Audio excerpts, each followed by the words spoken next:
Hi guys, welcome back my YouTube channel Satyam preparation. आज मैं आपके लिए लेकर आया हूँ अध्याय 4 अर्धनारीश्वर रामधारी सिंह दिनकर। आप लोग अचंभा हो गए होंगे कि फिर सर आज दोबारा क्यों अध्याय 4 अर्धनारीश्वर और रामधारी सिंह दिनकर बोल रहे हैं। फ्रेंड्स, इसमें के मैं 6 प्रश्न करा चुका था और जो ऑब्जेक्टिव है इसका मैं करा चुका था। कुछ प्रश्न रह गई थी तो चलिए देख लेते हैं क्या है। आपने देखा कि यहाँ पे जो अर्धनारीश्वर यहाँ पे दिखाया जा रहा है, ये सब ऑब्जेक्टिव करा चुका था। और आगे अभ्यास पाठ के साथ इसका एक प्रश्न जो है यहाँ पे हो चुका है और दूसरा प्रश्न भी हो चुका है। तीसरा प्रश्न है रविंद्र प्रसाद और प्रेमचंद्र के चिंतक से दिनकर क्यों असंतुष्ट थे, तो ये भी हो गया है। 4 नंबर हो गया है, 5 नंबर भी हो गया है। क्या है 5 में? बुध ने आनंद से क्या कहा, यह भी हो गया है। और 6 नंबर में स्त्री को अहेरनी, नागिन और मजदूरनी कहने के पीछे क्या मंशा होती है, क्या ऐसा कहना उचित है, यह भी हो चुका है। और अगला है नारी की पराधीनता कब से आरंभ हुई। जी हाँ दोस्तों, यह मोस्ट इम्पोर्टेंट प्रश्न है MVVI। यह इम्पोर्टेंट प्रश्न है MVVI और इसको स्टार लगा लीजिए आप। और यह प्रश्न पूछे जाने वाली है और जल्द से जल्द आप लोग मेरे लाइव क्लास में जुड़ जाइए ताकि मैं क्लास स्टार्ट कर पाऊँ। और जो भी लोग जुड़ गए हैं वो लोग जल्द से जल्द शेयर कर दीजिए मेरा वीडियो या मेरा क्लास, और लाइक कर दीजिए ताकि मैं मोटिवेट रहूं और आप लोगों का क्लास अच्छा से ले पाऊँ। तो चलिए, जो लोग जुड़ना है जुड़ गए होंगे, जिसको जुड़ना है जुड़ जाओगे। आगे देखते हैं क्या है यहाँ पे। नारी की पराधीनता कब से आरंभ हुई। नारी की पराधीनता कब से आरंभ हुई? इसका आंसर है जब नारी मानव जाति ने कृषि का आविष्कार किया। जब नारी मानव जाति ने कृषि का आविष्कार किया तो नारी घर में और नर बाहर रहने लगा। जब नारी मानव जाति कृषि का आविष्कार किया तो नारी घर में और नर बाहर रहने लगा। यहाँ से जिंदगी 2 टुकड़ों में बट गई। घर का जीवन सीमित और बाहर का जीवन निसीमित हो गया। कृषि के विकास के साथ ही नारी की पराधीनता आरंभ हो गई। फ्रेंड्स, आपको पूछेगा ऑब्जेक्टिव में भी कि नारी की पराधीनता कब से आरंभ हुई। जब से मानव जाति ने कृषि का आविष्कार किया तब से नारी का पराधीनता आरंभ हुआ। और यहाँ पे जो था आपको आंसर, अगर 2 नंबर में या 5 नंबर पूछा गया। ये प्रश्न है और आगे देखते हैं क्या है। प्रसंग स्पष्ट करें, यह 5 नंबर का क्वेश्चन है। अगर आप लोग इस क्लास को अच्छे से कर लेते हो तो आपको 5 नंबर इससे फिक्स हो जाएगी और एक ना एक क्वेश्चन आती है और हो सकता है यही क्वेश्चन इस बार आए। 5-8 का क है। और क्या है क्वेश्चन? प्रत्येक पत्नी अपने पति को बहुत कुछ उसी दृष्टि से देखती है जिस दृष्टि से लता अपने वृक्ष को देखती है। प्रत्येक पत्नी अपने पति को बहुत कुछ उसी दृष्टि से देखती है जिस दृष्टि से लता अपने वृक्ष को देखती है। यह प्रश्न है और इसका जो आंसर है यह जो प्रसंग स्पष्ट करना है आपको 5 नंबर में पूछी जाने वाली प्रश्न है। देखते हैं क्या है। प्रस्तुत पंक्ति रामधारी सिंह दिनकर के निबंध अर्धनारीश्वर से ली गई है। आप लोग इतना लिखना मत भूलिएगा, कोई भी हो इसी तरह लिखिएगा, जैसे कि प्रस्तुत पंक्ति रामधारी सिंह दिनकर के निबंध अर्धनारीश्वर से ली गई है। इतना आप नहीं छोड़िए, क्योंकि आप अगर इतना लिख देते हो, अगर आपको आंसर नहीं मालूम है तो भी आप इतना लिख देते हो तो आप 1-2 नंबर तो दे ही देगा। आपको 1-2 नंबर बहुत ज़्यादा मायने रखता है। आप लोग इसको याद रखिएगा, ज़्यादा कुछ है नहीं। प्रस्तुत पंक्ति रामधारी सिंह दिनकर, यह प्रस्तुत पंक्ति जो भी चैप्टर का नाम है वो और राइटर का नाम के निबंध है तो निबंध, और जो भी है कहानी है तो कहानी से ली गई है, ऐसा लिखिएगा। और आगे है उसका आंसर जो है आगे दीजिएगा। चलिए देखते हैं अपने आंसर। प्रस्तुत पंक्ति में कहना चाहते हैं कि जिस तरह वृक्ष के अधीन उनकी लताएं फलती फूलती हैं, उसी तरह पत्नी भी पुरुषों के अधीन है। वृक्ष लता को अपनी जड़ों से सींचकर उसे बढ़ने का मौका देता है। दमन की भी करता है। उसी तरह एक पत्नी भी इसी दृष्टि से अपने पति को देखती है।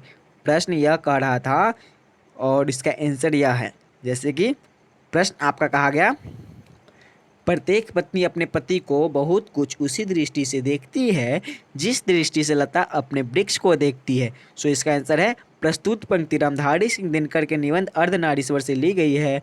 प्रस्तुत पंक्ति में कहना चाहते हैं कि इस तरह वृक्ष के अधीन उसकी लताएं फलती फूलती है, उसी तरह पत्नी भी पुरुषों के अधीन है। वृक्ष लता को अपनी जड़ों से सींचकर उसे बढ़ने का मौका देता है और कभी दमन है यहाँ पे, दमन भी करता है। उसी तरह एक पत्नी भी इसी दृष्टि से अपने पति को देखती है। और दूसरा नंबर क्वेश्चन है, जिस पुरुष में नारीत्व नहीं है अपूर्ण है। यह मोस्ट इम्पॉर्टेंट प्रश्न है। जी हाँ दोस्तों, आप लोग चैट में जल्द से जल्द चैट करो और जो आपसे प्रश्न किया जाए उसका आंसर दो। और आप लोग ध्यान फोकस करो बिल्कुल अपने फ़ोन पे, लैपटॉप स्क्रीन पे जो है आपके पास उस पे, क्योंकि आपका क्वेश्चन इम्पोर्टेंट है, आपका अलग इधर उधर का बात नहीं। तो चलिए देखते हैं क्या है। प्रस्तुत पंक्ति रामधारी सिंह दिनकर के निबंध अर्धनारीश्वर से ली गई है। निबंधकार दिनकर कहते हैं कि नारी में दया, माया, सहनशीलता और भीरुता जैसे गुण होते हैं। इन गुणों के कारण नारी विनाश से बची रहती है। दया के कारण देवी कहलाती है। नारी जो है दया के कारण ही देवी कहलाती है। भीरुता के कारण अनावश्यक विनाश से बच जाती है। यदि इन गुणों को पुरुष अंगीकार कर ले तो पुरुष के पौरुष में कोई दोष नहीं आएगा और पुरुष नारीत्व में पूर्ण हो जाता है। इसलिए निबंधकार कल्पना करते हैं कि पुरुष स्त्री का गुण और स्त्री पुरुष का गुण लेकर महान बन सके। प्रकृति ने नर नारी को समान बनाया है पर गुणों में अंतर है। प्रकृति जो है नर और नारी को समान बनाया है और गुणों में अंतर है। मैं आपको इस प्रश्न का अर्थ समझाता हूँ क्या है। जिस पुरुष में नारीत्व नहीं है अपूर्ण है। प्रश्न है जिस पुरुष में नारीत्व नहीं है अपूर्ण है। तो कवि इसके साथ बता रहा है कि पुरुष जो है और नारी है दोनों का अंग जो भी है सब कुछ सेम बनाया गया है, सिर्फ गुणों में अंतर है। और पुरुष का गुण अगर नारी ले ले, नारी का गुण अगर नर ले ले तो दोनों में बहुत महान बन सकते हैं। महान बनने की प्रकृति है उनमें। और बहुतों लोग के देखते होंगे जिसका नाम बहुत ज़्यादा चलता होगा, तो वो लोग अगर आप भी है चाहते हैं अपना नाम बनाना, अमरों में लिखवाना, जैसे कि कोई कविता है 7th में है शायद कि अमरों में नाम लिखवाएंगे, सो उस तरह का। सो आप लोग नारी का भी गुण लीजिए, आपके जीवन में बहुत शुभ होगा।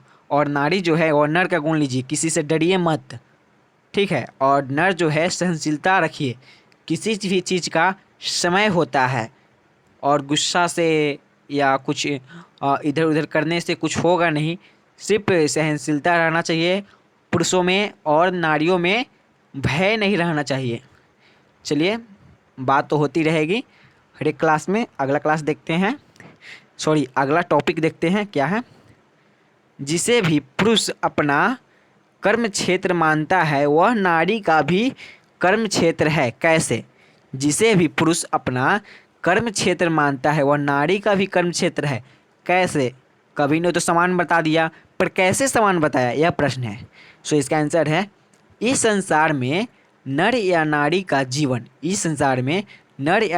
जीवनी उद्देश्य एक है, किंतु पुरुषों में अन्याय से अपने उद्देश्य की सिद्धि के लिए मनमानी विस्तार का क्षेत्र अधिकृत कर लिया है।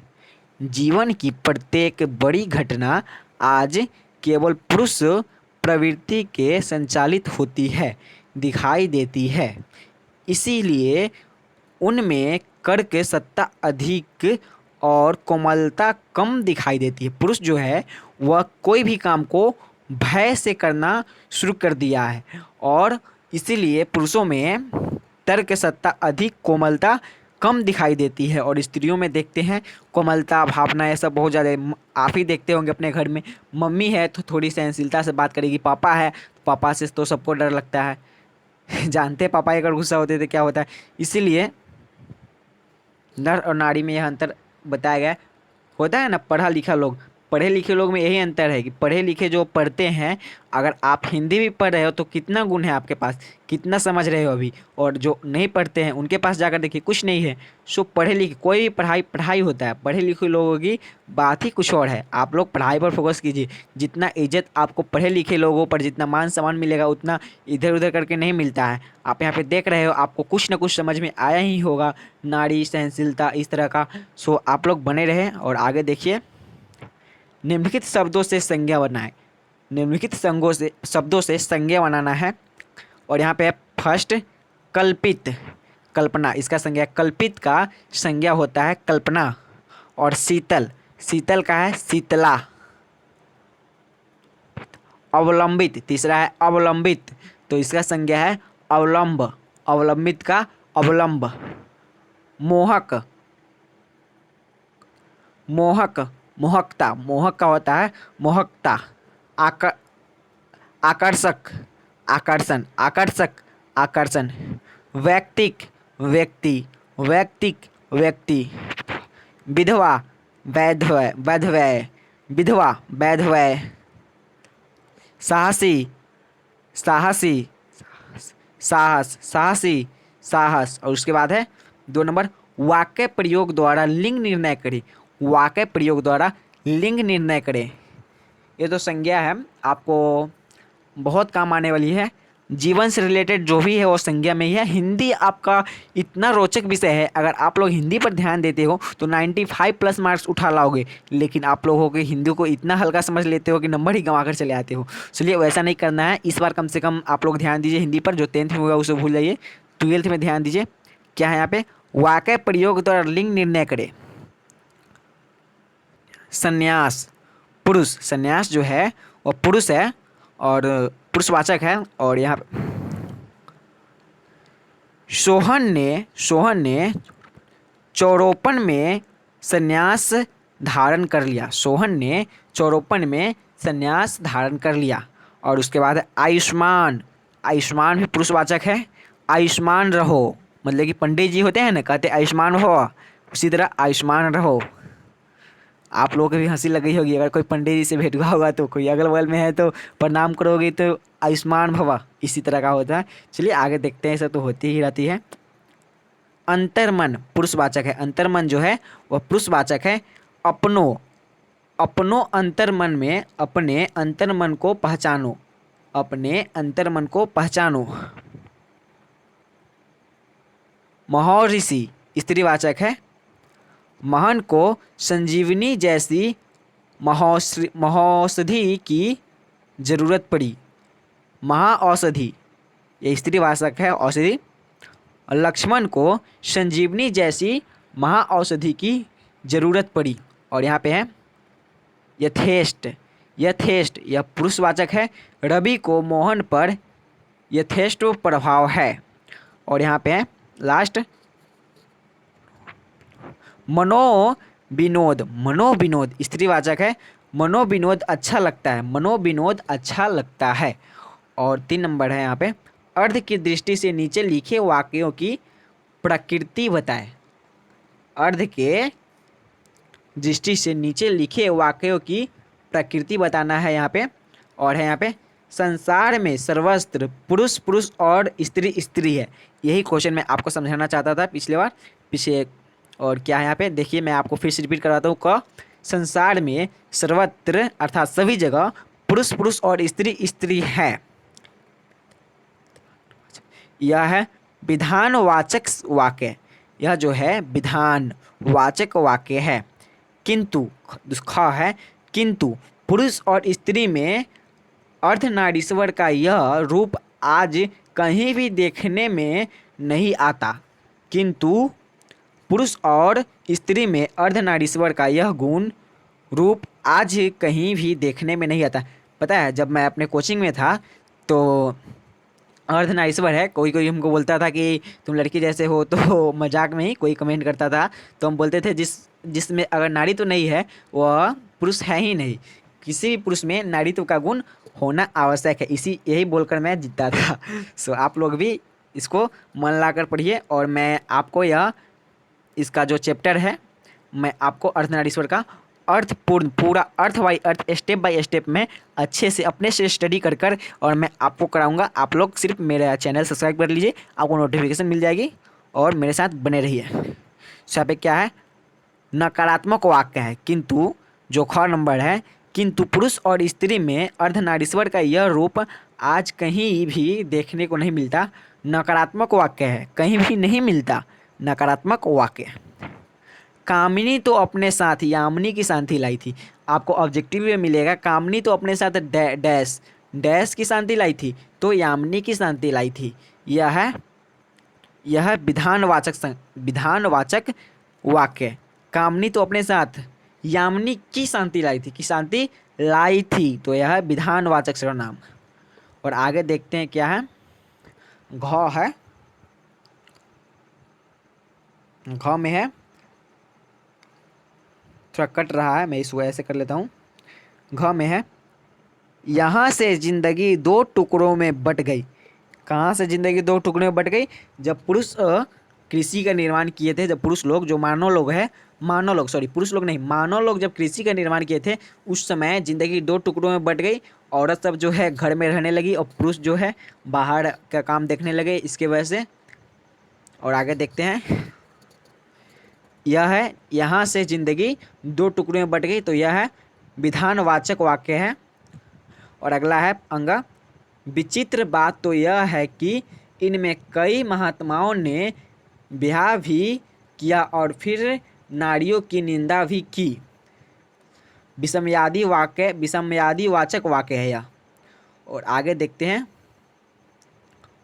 4 नंबर में है, बट्टा लगाना का क्या अर्थ है? बट्टा लगाना का क्या अर्थ है?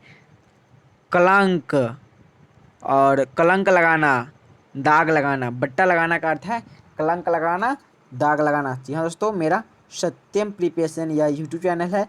आप लोग टेलीग्राम चैनल पे आप लोग जुड़ सकते हो। मेरा टेलीग्राम भी चैनल का यही नाम है, सत्यम प्रिपरेशन, और जाकर आप लोग वहाँ से जुड़ सकते हो। या मेरे कॉन्टेक्ट नंबर मैं आपको यहाँ पे लिख देता हूँ,